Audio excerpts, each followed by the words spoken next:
রায়গঞ্জ ইনস্টিটিউটের পরিচালন সমিতির দীর্ঘদিনের সদস্য প্রয়াত স্বপন ঘোষের স্মরণ সভা অনুষ্ঠিত হল বৃহস্পতিবার সন্ধ্যায়।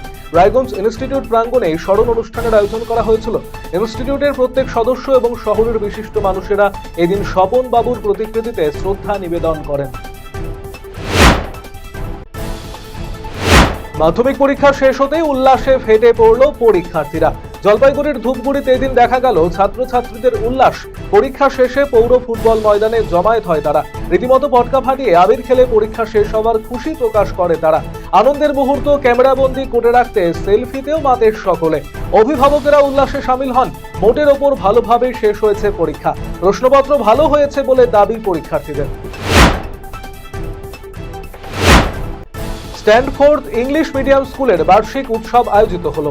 বৃহস্পতিবার উত্তর দিনাজপুর জেলার করণদিঘিতে উৎসব পালিত হয়। করণদিঘির বহু বিশিষ্ট শিক্ষা অনুরাগী মানুষেরা এই অনুষ্ঠানে উপস্থিত ছিলেন। বিদ্যালয়ের শিক্ষকেরা জানিয়েছেন, মাত্র 2 বছর আগে বিদ্যালয়টি পথ চলা শুরু করে এবারই প্রথম বার্ষিক উৎসব আয়োজিত হলো। এই অনুষ্ঠানে কচি কাচারা নাচ গান কবিতা আবৃত্তি সহ সাংস্কৃতিক অনুষ্ঠান পরিবেশন করে।